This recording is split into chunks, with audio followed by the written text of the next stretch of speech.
Christopher Massicotte. You know, there have always been gay people. We were just so deep in the closet that we didn't know each other. And then World War II happened. We enlisted, and we found each other. In fact, San Francisco was a major wartime port. Now you know why the city by the bay is so fabulous. And after the war, many of us took government jobs. An astronomer by the name of Frank Kameny was fired from his job in 1958 simply because he was gay. Well, rather than cower, he became an organizer and an activist, and 50 years later, President Obama would formally apologize to him, and on Monday, he's going to sign an executive order banning any company that does business with our government from ever doing that again. Well, how did we get here? At an era when LGBT Americans were getting fired from their job, in 1978, Harvey Milk became the first openly gay elected official in California. He was so gifted and so inspiring that a homophobic former colleague shot and killed him. Shortly after Milk's death, American was confronted with the AIDS crisis. It forced LGBT Americans out of the closet to confront and protest a government that seemed to care so little about the rising death toll. I mean, imagine if nearly all of your friends died in just a few short years. For many LGBT Americans, that's what the 80s were like. AIDS killed an entire generation of gay men, but it also gave rise to a whole new generation of LGBT activists who fight for the rights that even we have today. This is Barney Frank in 1987, and that's me in 1987.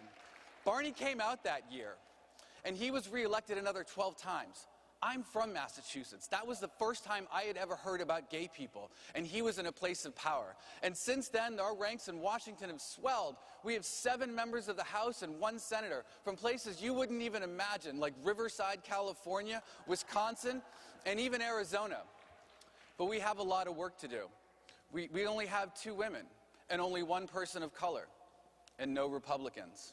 Oh, trust me, gay Republican makes my skin crawl. But as Barney Frank would say, if you're not at the table, then you are on the menu. And they don't make it very easy for us either. This is State Representative Mike Fleck, one of only 2 openly gay Republican state legislatures in the country. He came out after his re-election in 2012, but this year, he lost his primary to an anti-gay Tea Party. After the primary, some of Mike's colleagues said, you know what, we knew Mike was gay, but he didn't need to come out. If he had just stayed in the closet, he wouldn't have these problems. And that's the message that Republicans send, that if you come out, we will turn you out, and that prevents any good LGBT Republicans from ever getting a seat at that table. But this isn't just a Republican problem. This is State Representative Patricia Todd from Alabama. Oh, you heard me. Alabama elected an out lesbian to their state house. But the Democratic Party actually tried to stop her. The party and the establishment candidate that Todd had beaten in the primary, they used a law that hadn't been enforced since 1988 to try to knock her off the general election ballot because they felt her lesbian status would, be too bad for the party come November. Well, the Victory Fund stepped in, and DNC Chairman Howard Dean stepped in, helped her mount a challenge. She won the right to be on that ballot, and she's doing some great stuff for Alabama ever since. Well, this is my first time in Michigan. What a great state. But you're behind Alabama.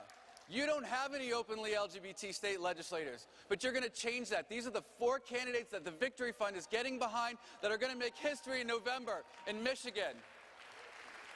I want to end this talk on a very optimistic note. We have almost 500 openly LGBT Americans serving in office today. I think Harvey Milk would be so proud of what we have all accomplished, especially our biggest accomplishment to date. In 2012, we elected the first openly gay United States Senator. In her victory speech, Senator Baldwin said, I didn't run to make history. I ran to make a difference. And I think Harvey Milk would be proud. Nowadays, gay candidates campaign just like straight people by using their spouses and their children in their campaign ads. I mean, we just got the right to get married, and now we're using it to get votes. And I think Harvey Milk would be proud. I don't think he thought he was going to end up on a stamp, though. Last month, the Postal Service unveiled the Harvey Milk Forever stamp, the first time an openly gay man has ever had that honor. My partner, Drew, and I went to a reception celebrating the release of the stamp. Well, Drew works at the Secret Service. He said to me that night that if it wasn't for the work of Harvey Milk and everybody that has come since, that he wouldn't have that privilege of working there. I think Harvey Milk would be proud, and I know he's smiling right now knowing millions of Americans are licking his backside. Thank you, everybody.